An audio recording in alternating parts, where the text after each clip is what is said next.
In the position we see on the board now, we have a rook's endgame in which white's a pawn down, but as a compensation he has achieved something very valuable.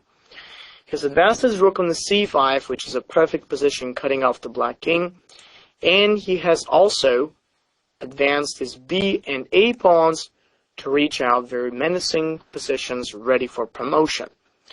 The only problem is that presently white is unable to create a pass pawn because after b6 it seems like black is going to take it.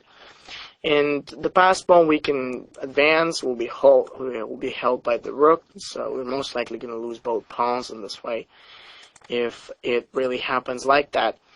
So the question is, what should white do? Is there any way how he can take advantage of the advanced rook on c5 and the well-positioned pawns on b5 and a6?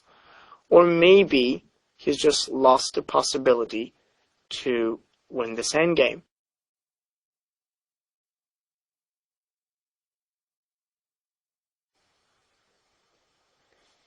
The best solution for certain is pawn to b6. This move doesn't just get to destroy the pawn on a7, but after a takes to b6, and then rook a5, we realize that there is something beyond that.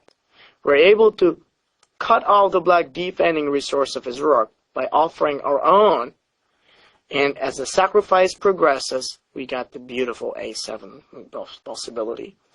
a7 now can be stopped by either the black rook or his king, since they're just far away. They're too away from reaching out the pawn.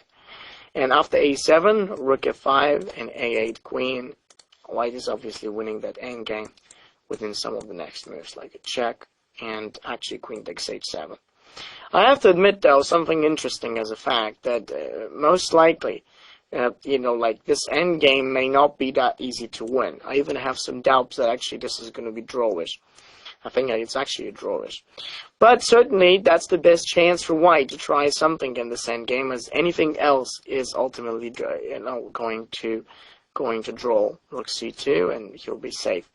So essentially, we get to realize that b6 is a very important resource.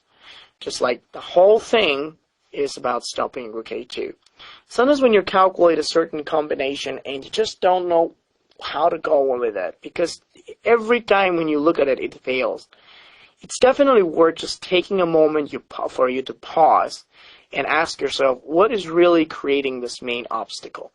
I find that the main obstacle in this position is created not so much by the fact that white can't advance the pawns, because he can do it and he will with b6. The problem really comes down of rook a2.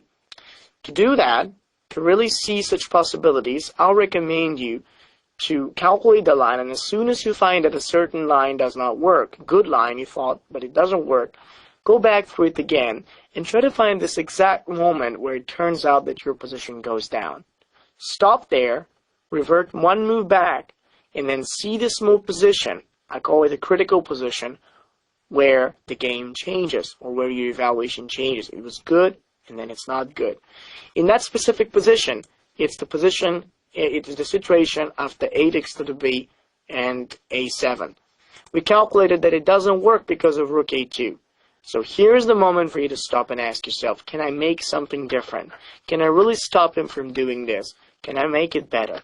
Rook a5 definitely stops rook a2, and that critical position ends up successfully for white.